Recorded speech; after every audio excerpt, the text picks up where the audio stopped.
본문의 말씀이 우리에게 주는 의미가 굉장히 크기 때문에 오늘 이 말씀을 통해서 하나님이 우리로 하여금 한 마음과 한 입 되게 하시는 역사가 있을 줄로 믿습니다. 본문의 말씀을 한 마음과 한 입으로 라는 제목으로 이 말씀을 함께 나누도록 하겠습니다. 사도 바울이 교회가 하나 되는 원리에 대해서 계속 이야기하고 믿음과 삶의 일치에 대해서 계속 이야기했는데요. 우리가 다 하나님을 믿지만 그러나 모든 사람들이 다 은혜를 받고 말씀 안에 있어도 모든 사람들이 다 그렇게 동일하게 성장해서 균등하게 균일하게 되어지는 것이 교회가 아니라는 거죠. 그렇기 때문에 교회 안은 믿음이 강한 지체도 있고 믿음이 약한 지체도 있습니다. 그래서 믿음이 강한 지체가 믿음이 약한 지체의 삶을 이끌어주는 것이 우리에게 필요한데 우리가 그 원리를 잘못 이해하면 사람을 막 끌어당기려고 아니면 막 푸시하려고 이렇게 하는 일들을 우리가 행할 때가 참 많이 있다는 거죠. 그런데 바울의 원리는 뭐냐? 막 어떻게 끌어올리려고 애를 쓰는 것도 아니고 뒤에서 막 밀어가지고 올려가려고 하는 것도 아니고 그 연약한 자의 약점을 담당하는 것으로 그 모든 것이 하나가 될 수 있다라고 이렇게 설명해 주고 있습니다. 그 이야기는 어떤 의미냐면 자 우리가 계단에서 먼저 올라가 있는 사람이 있고 뒤따라가는 사람이 있는데 먼저 올라가 있는 사람이 뒤따르는 사람을 끌어올리는 게 쉽습니까? 아니면 뒤에 있는 사람이 올라간 사람을 끌어내리기가 쉽습니까? 올라가 있는 사람을 밑에 있는 사람이 끌어내리기가 쉽다는 거예요. 그래서 먼저 된 사람이 약점을 담당한다고 할 때는 먼저 되어서 올라가 있는 삶이 어떻게 해요? 약점으로 내려와 있어야 돼요. 그래서 함께 팔을 지지해주고 걸음을 같이 해야만 올라갈 수가 있는데 내가 위에 올라가 있다고 그 사람을 끌어올리려고 하다 보면 나도 모르게 내 무게중심이 더 높은 곳에 있기 때문에 나도 모르게 내려가지는 것처럼 내가 아무리 내 힘으로 그 사람을 끌어올리려고 해도 자칫 내가 끌려 내려가는 일들이 발생할 수도 있다는 거죠. 그러니까 약점을 담당한다라고 하는 것은 그 사람의 눈높이, 그 사람의 시각을 우리가 어느 정도 이해하고 그 사람의 지지가 되어지고 걸음에 보조를 맞추고 힘이 되어져서 한 걸음씩 한 걸음씩 나아가도록 하는 것, 그것이 믿음이 약한 자의 약점을 마땅히 담당하는 기쁨이라고 성경이 설명해 주고 있다는 것입니다. 왜 그렇습니까? 그리스도께서도 우리를 위해서 친히 사람이 되셔서 우리의 모든 연약함, 모든 약함 다 몸으로 겪으시고 또 우리 주님께서 아이로 태어나셔서 부모라고 하는 존재의 돌봄을 받으시고 그리고 이렇게 성장하셔서 장성한 자의 자리에까지 이르시기는 모든 과정을 통해서 친히 사람됨을 주님이 겪으셨거든요. 그것이 약한 자의 약점을 담당하는 원리가 된다는 것입니다. 그렇기 때문에 우리의 신앙이라고 하는 것은 우리가 먼저 됐기 때문에 무언가를 끌어줄 수 있는 힘이 있다라고 생각해서 우리의 관점, 우리의 생각, 우리의 방법대로 무언가를 만들어내려고 하는 것이 때로는 옳지 않은 방법이 될 수도 있다는 거죠. 그러니까 왜 저렇게 할까? 왜 저렇게 머물러 있을까? 이것을 우리가 도와주려고 권면하고 뭐 이렇게 하지만 그것이 받아들이지 않기 때문에 거기 있는 거거든요. 그 생각을 이해할 수 없기 때문에 머물러 있는 거거든요. 그러니까 그 삶의 자리에 가서 그 사람과 함께 보조를 맞추는 삶을 살아가는 것이 그 삶의 방향을 그리고 그 삶의 자리를 바르게 교정해주고 또 나아가게 해주는 중요한 삶의 원리가 된다는 것입니다. 그렇기 때문에 믿음 있는 사람들이 막 앞서 나가가지고 전심으로 달려나가고 있는데 뒤쳐져 있는 사람들과의 거리가 점점 멀어져 간다. 그것은 한 마음과 한 입이 될 수가 없겠죠. 성경의 원리가 그렇다는 것입니다. 그래서 우리가 통계를 낼 때도요. 통계가 이런 그 포물선을 그리는데 가장 높은 점수하고 가장 낮은 점수는 통계에서 뚝 잘라가지고 제외해버리고 이렇게 굽어져 있는 것 가운데 중간값이 어딘가를 가지고 그 수치의 평균을 내서 이게 통계를 잡는 것처럼 교회도 마찬가지라는 거예요. 아무리 탁월한 사람이 있어도 그 탁월한 사람이 전체를 끌어올릴 수 있는 힘이 되어지지 않는다. 교회의 힘은 어디에 있느냐? 중심이 어디에 있느냐? 그것이 교회의 중요한 평가의 기준인데, 이 중심이 어디 있느냐? 그러면 서로가 밀착이 돼가지고 서로가 끈끈하게 연결이 되어야 되기 때문에 한 마음과 한 입으로 하나님께 영광을 돌리게 하는 그 중간값, 그 중심이 세워질 때 비로소 하나라고 하는 것을 우리가 설명해 줄 수가 있다는 것입니다. 그러니까 우리가 무언가를 잘할 수 있고 무언가를 탁월하게 하는 것이 하나님을 기쁘시게 하는 것이다. 네, 물론 개인의 영역에서 그것을 행할 수 있을 때 그렇게 하는 것은 아름다운 것이죠. 그러나 교회 공동체를 이끌어간다고 할 때 중요한 것은 뭐냐? 동행이라고 하는, 함께 보조를 맞추는 것이라고 하는 그것이 성경의 원리고, 우리 각 사람이 이웃을 기쁘게 하되 선을 이루고 덕을 세우도록 하는 것이 교회의 원리가 되어야 된다. 성경은 이렇게 말씀하고 있습니다. 그러니까 어떻게 보면 믿음이 있다라고 하는 분들의 삶이 고달프죠. 내 신앙 세우는 것도 정말 힘들고 어려운데 누군가의 삶을 이끌어주고 누군가의 삶을 돌본다라고 하는 것까지 내가 감당해야 되는가, 이게 참 어떻게 보면 불편한 일이 될 수도 있습니다. 근데 우리가 이것을 불편하다고 생각하는 게 현대화된 이 신앙인들의 특성이거든요. 개인화되어 있고 공동체보다는 자기중심적인 삶을 선택하는 경향이 이 문화에 많은 영향을 미쳤기 때문에 공동체라고 우리가 말하지만은 사실은 공동체가 각자 잘하는 사람들의 끼워 맞춤이 되어가는 경향이 있다는 것, 이것이 우리 현대교회의 문제라는 것입니다.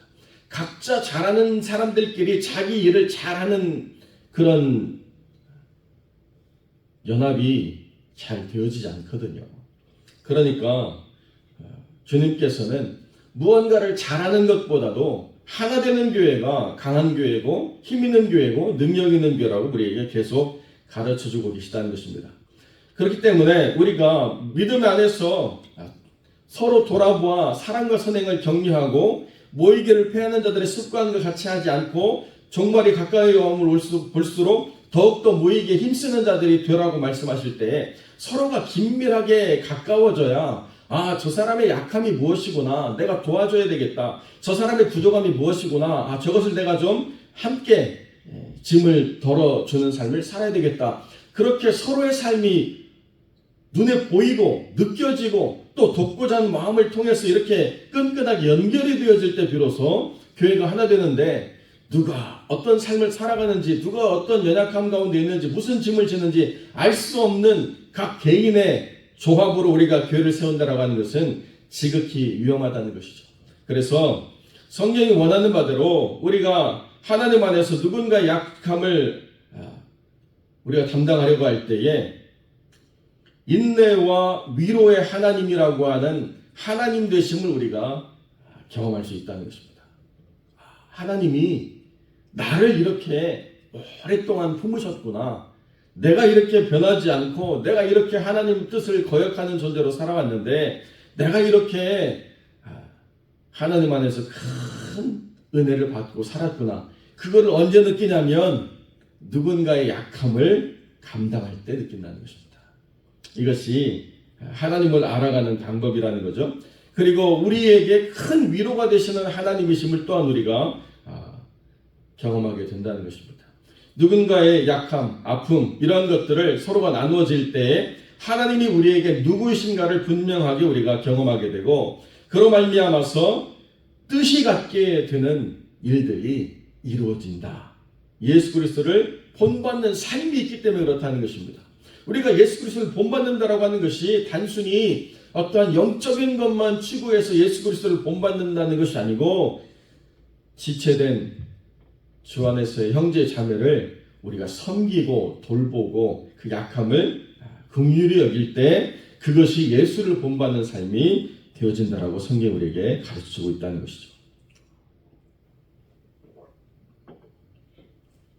주중에 어떤 목사님을 제가 만나서 이렇게 그 삶을 잠깐 들었는데요. 그 목사님도 자기의 삶의 목적과 계획을 가지고 많은 것들을 행하고 이렇게 있었는데, 자기 아버님이 목사님이셔가지고 자기도 목사 아들로 태어나서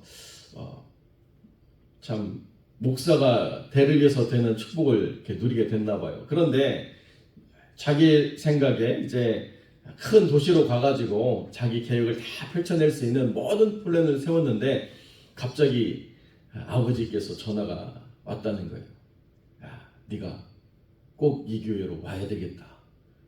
왜 그러시냐고. 와서 보면 안다. 그래서 갔더니 자기가 아버지랑 함께 있을 때는 교인도 많고 여러 가지로 막 교회가 잘 세워져 갔었는데, 가보니까 아버지 빼고 성도가 4명 남아있더라는 거죠. 그래서 이거 정말 자기는 이미 모든 계획이 다 되어 있고 가기만 하면 되는 그런 상황이었는데, 갑자기 아버지가 4명 남은 교회로 오라고 이렇게 해가지고 정말 고민했는데요. 순종하니까 하나님께서 은혜를 주셔서 이렇게 됐더라. 모든 성도의 만장일치로 4표를 얻어서 담임 목사가 돼가지고 그 교회를 섬겨왔는데, 참 감사하게도 하나님이 은혜를 주셔서 이렇게 잘 세워져 갔다, 이런 이야기를 하시더라고요. 만약에 아버지 이 교회는 안 됩니다. 이 교회는 이제 아버지 은퇴도 하셔야 되고 이 교회는 안 되니까 그냥 이 교회에 그냥 다 접고 저는 재복회로 뜻을 펼치겠습니다. 뭐 그렇게 할 수도 있겠죠. 그런데 왜 우리 아버지가 이렇게 했나, 이걸 따지는 게 아니라 하나님께서 섬기라고 하시는구나, 이 자리를 하나님이 주시는구나 라고 받아들이니까 그것이 예수를 본받는 삶에 참여하는 자가 되고, 그 안에서 인내와 위로의 하나님을 경험하게 되고, 그렇게 하나님을 깊이 알아가게 되니까 교회에 새로운 생명들이 찾아들어가지고 하나님 은혜 가운데에서 이렇게 하나님의 역사를 써가게 됐다, 이런 이야기를 하시더라고요. 그러나 모든 게 다 하나님의 그 모든 풍성함을 다 동일한 시기에 누리는 건 또 아닌 것 같아요. 옆에 있는 목사님이 또 그런 이야기 하세요. 자기는 결코 개척을 할 마음이 없었대요. 그런데 자기를 아는 성도들이 목사님 개척해야 된다고 막, 내가 개척하면 함께 열심을 다해서 함께 세워나가겠다고 얼마나 강권하시든지, 그래서 개척을 했더니 그렇게 사명을 불러일으킨 그분들은 1년 되니까 다 나가시고 전혀 새로운 분들과 함께 또 교회를 이끌어가게 됐다고 이렇게 이야기하시더라고요. 그래서 제가 그랬어요. 꼭 그렇게 쓰시는 하나님의 사람이 있다. 내가 사명을 감당해야 되는 것으로 내 길을 몰고 본인은 다른 길 가시는 분이 있지만 결코 낭망하지 마시라. 하나님께서 부르시는 뜻대로 사용될 뿐이다. 여러분, 인생이 우리가 무언가를 원하는 결과만을 얻기 위해서 우리의 기도, 우리의 간구, 우리의 노력 있을 수도 있지만, 때로는 하나님께서 야, 짐을 좀 져라, 좀 도와줘라, 좀 품어줘라, 좀 끌어안고 좀 버텨봐라 라고 말씀하시는 때가 있다는 것입니다. 바로 그때 우리가 예수를 본받는 삶을 살아가는 것이고, 그때 우리가 뜻이 하나가 되어서 한 마음과 한 입으로 하나님께 영광을 돌리는 그러한 연합이 온전히 이루어지는 교회가 된다는 것이죠. 사랑하는 성도 여러분, 우리가 잘하는 것으로도 얼마든지 하나님께 영광이 되고 우리의 만족이 될 수도 있지만, 우리의 연약함을 품고 또 서로를 비방하지 아니하고 함께 뜻을 같이 해서 한 마음과 한 입이 될 수 있을 때, 그때 우리가 온전히 하나님께 영광을 돌릴 수 있는 그런 사람들이 된다는 것을 기억하시고, 하나님 뜻 안에서 하나 되는 교회 이루어가는 복된 영혼들이 되시기를 주님의 이름으로 간절히 축원드립니다.